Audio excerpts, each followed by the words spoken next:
Assalomu alaykum do'stlar. Kun kartasini ko'ramiz. Har kuni ertalab bo'ladi rasklad. Nima bugun sizni kutyapti?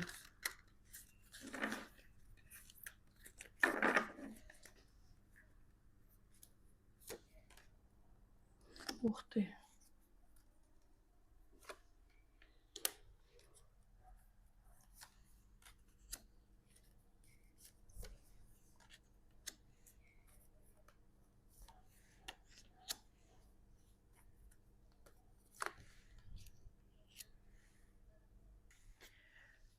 Общая xarakteristika, umumiy xarakteristika bugun biznesi bor, o'ziga ishongan, juda olovli inson, kuchli inson sizni xohlaydi. Ikkinchisi, kutilmaganda siz ana shu inson sizga nisbatan bor ichidagi yaxshi tuyg'ularni ko'rsatadi. Qanchalik sizga bog'liqligini his qilasiz bugun shu insonni, qanchalik sizdan voz kecha olmayotganini bilasiz. Harakat qiladi bugun sizni jinsiy aloqaga olib kelishga. Kelajakda siz ketasiz qanaqadir perspektivada. Bugun o'ylaysiz, men ketaman, men bu insonga birga bo'lmayman, kerak emas menga deb siz harakat qilasiz bu hikoyani yopishga.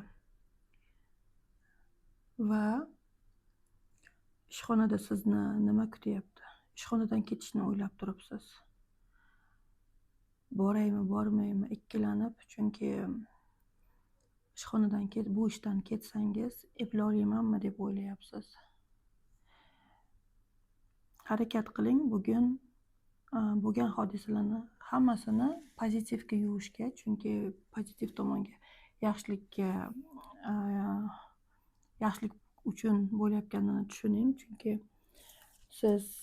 sizni og'ritayotgan, qachondan bir yuragingizni qiynayotgan, qalbingizni qiynayotgan hodisalarni hammasini yopishni o'ylaysiz bugun.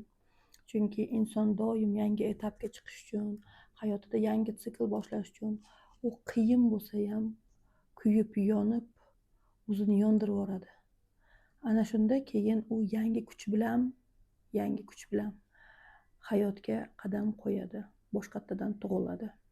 O'rin bo'shash kerak.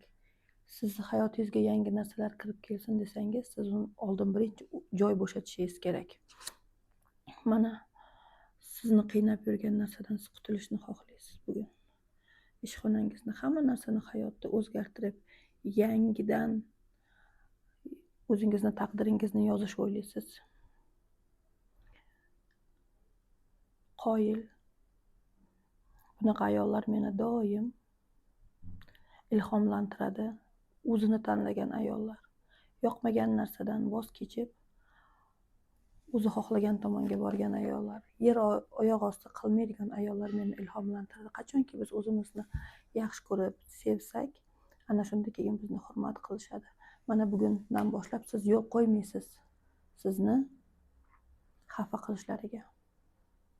Na ishxonada, na munosabatda, na hayotda. Sog' bo'ling, salomat bo'ling.